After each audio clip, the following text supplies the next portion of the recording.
What kind of something? Sam asked. I sipped a little bit of my smoothie and put it down. Well, I was with Dean last night out in the woods.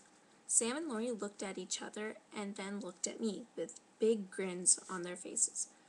And what were you two doing up in the woods? They asked in concern. Well, for starters, it was very romantic. He led me to this cliff with the stormy waters below crashing onto the rocks. We danced a little bit back and forth, and I told him I loved him, and he told me he loved me too. I pretty much screeched when I said that. I was still amazed. Like, I don't know how to explain it, but just the way he said I love you moved me completely.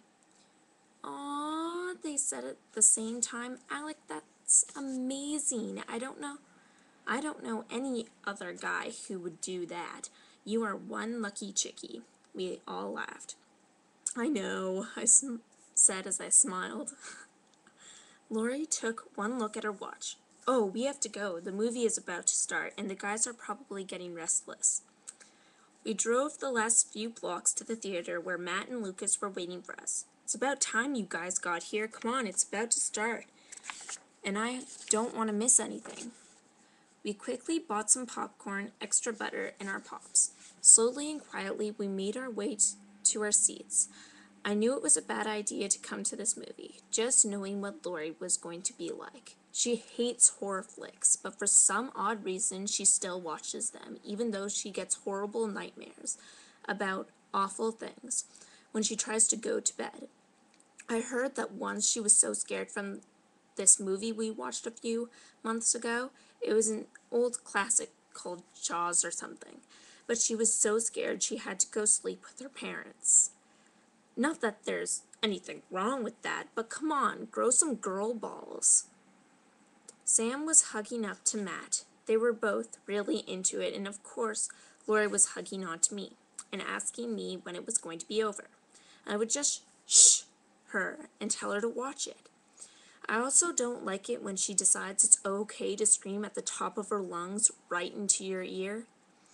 I don't really know why people get so scared during these kinds of movies, like with all the blood and pop-outs.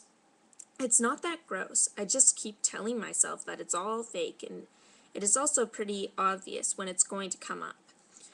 I do have to say I occasionally jump, but I don't go crazy with it.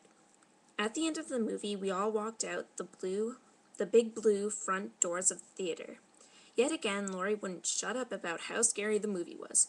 Oh my god, that was the scariest movie I have ever seen in my life. I am definitely going to be having nightmares tonight.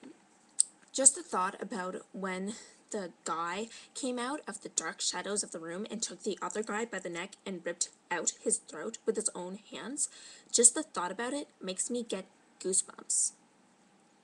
I laughed at her, because that's all I ever do when she's like this. Lori, it wasn't even that bad. Stop being a baby,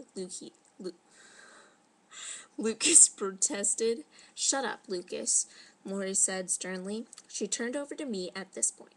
Alex, want to drive, she asked. No, thanks. I'm good. I think I'm going to walk home tonight, I told her. All right, see you later, she said. Matt looked at Lucas. Coming, dude? Nah, I think I might walk home too, Lucas said.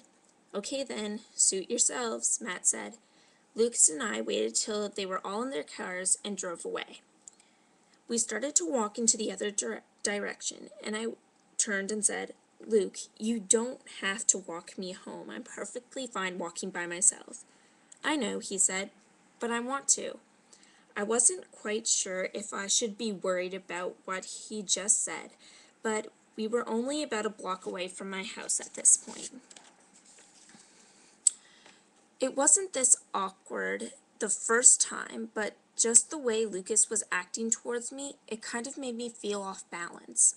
As I was thinking that it was time for another visit with my dad, Lucas stopped in my place and grabbed my hand. What are you doing? I objected.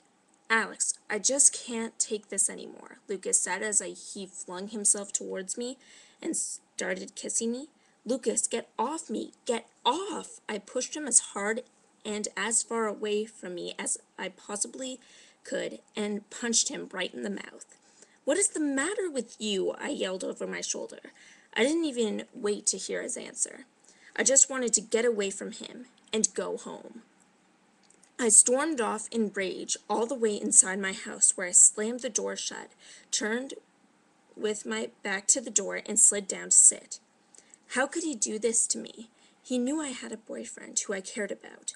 Why would he put this pressure on me? Why start these mind games now after all these years?